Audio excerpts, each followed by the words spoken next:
I have. I went yesterday. How was your experience? It was mind blowing, really. Like to think that 23,000 people could live in those caves for like 9 or 10 years. Laos being the most bombed country in the world. Yeah. The whole secret war. No one really did anything about it or help them out. I guess the Russians and the Vietnamese did. But yeah.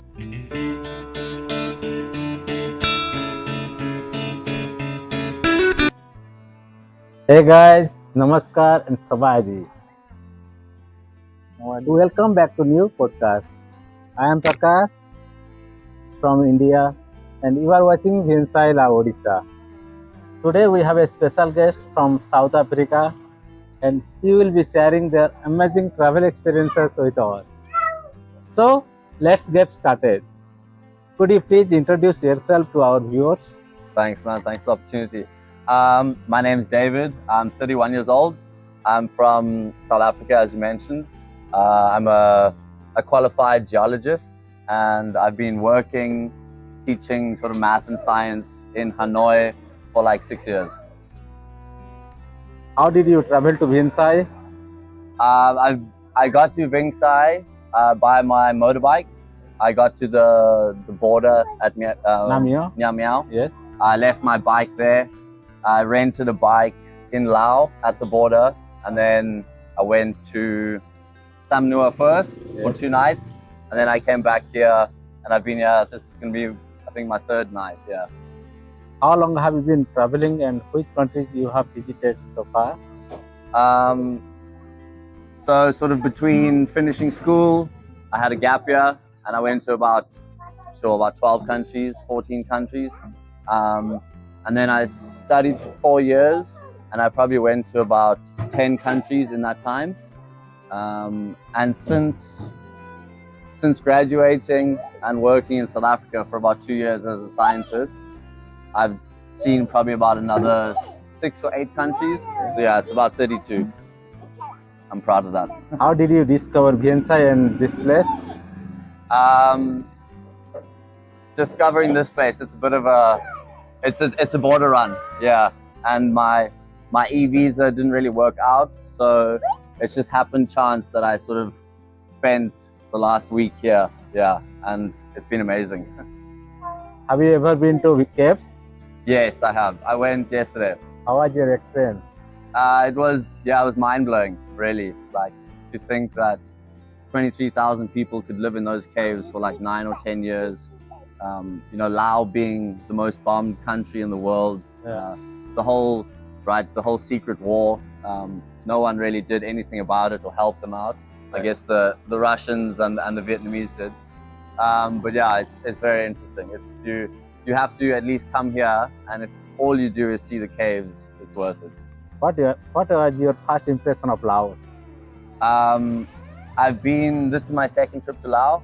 I went in 2018, and I went to Paksay and Dondet, the 4,000 islands, and yeah, I spent a month on my first trip and absolutely loved it.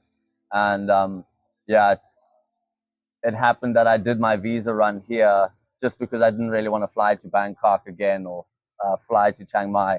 So yeah, just me and my girlfriend hopped on our motorbike and drove here, basically.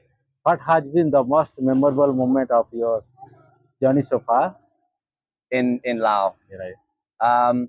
Probably in 2018, when I was wild camping in Thailand and seeing friends, and then the wild camping in Laos for about a month, and I spent probably about 3 weeks on Don Det, just sort of camping in a hammock and a mosquito net, and I think the Mekong was like 10 or 12 meters up in flood.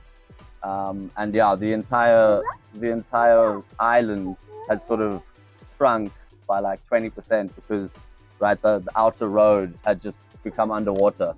So you were sort of, when you walked to get dinner on the main road, you were like kind of ankle deep in water. And yeah, just amazing to see the Mekong, like the power of that giant river, really. Yeah, very cool experience. What advice would you give to first-time traveler coming to Laos? I would say you don't even have to do your research. Like this trip now alone, you just, I don't know, go with it. It's really, it's an underappreciated, sort of undervisited country, and it's really a shame because the people are really hospitable and welcoming, and like um, open to tourism, and they deserve more of it. Yeah. What do you think about the nature, people, and culture here? Um, the nature is pretty cool for sure. Uh, right. I guess the whole island, the whole country is a mountain range, sort of intersected by rivers, and yeah, the Bolavan Plateau. I did that. I forgot to mention that. All very cool. Like some of the best waterfalls I've ever seen. And then obviously, yeah, the 4,000 islands. I think that's probably one of the most unique, um, let's say, freshwater islands in the world. I don't think there's anywhere else in the world that you have freshwater islands like that. And the animals, I mean, I've seen some snakes already, seen giant geckos. So yeah, there are tigers if you can find them. And the people, amazing. Yeah, really like open and hospitable. And I think, yeah, they really deserve some more credit, especially given their history, with the whole Vietnam War and the Secret War. Yeah, so it's like it's amazing what they've endured, and the Hmong people sort of living in the mountains. It's very cool. Is there a food in Laos that really surprised you? Yeah, the food has surprised me. It's pretty good. Like we had, I think, a water buffalo stew the other day, and I forgot what that dish was called that we just spoke about. But Kaulana. Kaulana, right? It's yeah. I'd say like the budget-friendly option because it has everything and it's very very reasonably priced. Have you faced any challenges during your trip? In Laos, Yes. um, no, not really.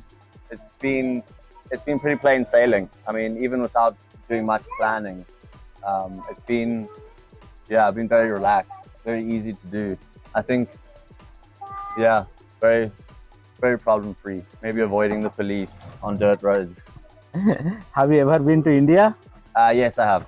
I went 11 years ago. Yeah. I went for just over a month during December with my then girlfriend, and we went from Mumbai to sort of Goa, Anjuna. Um, you would know the names: Anjuna, Kalangute, uh, and then obviously Old Goa is amazing. Vasco da Gama, we saw all that, and then after that we went to Karnataka, and sort of I guess it's like a spiritual hometown, Gokarn. Yeah, so we spent a few nights in Gokarn, and then we eventually got to Cochin in Kerala, and we probably spent about a week in each place, and very cool, very cool. What do you think about Indian food? Definitely have like the best vegetarian food, and yeah, obviously amazing curries.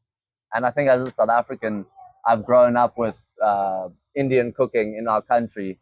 So yeah, I mean, I love Indian food. I've grown up with it, and I would say maybe I think the Durban Indians say that they have the spiciest cooking, spicier than Indian food. But yeah, I love it. Out of all the countries you have visited, which one is your favorite and why? Sure, it's an impossible question, but I think certainly to work as a South African who can't find work at home, coming to Vietnam and being able to make a very good living there for the past 6 years, like so Vietnam is definitely number one for working, from my perspective, um, and I think as a sort of cultural, geographic, food experience, it's probably India because it's yeah just amazing history that I think is really underdocumented because there's just so much of it. And then also I think I have to put an honorable mention to Belize. Yeah, because it's also, I think, undervisited, maybe a bit expensive because it's pegged a half to the dollar. But yeah, Belize is very cool. And I'd imagine Guatemala is also very cool, but just less safe. Yeah, but I didn't go there. Where are you headed after Vinsai? Once I get my visa, Yes. I'm probably going to head home, Yeah. and then do some private work during the summer, do some crypto trading, and then I'm going to South Africa actually for a month, and then back to teaching. How many languages do you speak? 2.5, 3. I'm obviously fluent in English, and Afrikaans. I'm Bob conversational. I can speak a bit of Vietnamese, and I can speak a bit of isiXhosa, which is from my hometown. So yeah, let's call it 3 with 2 halves. Lastly, do you have any message for the viewer watching this podcast?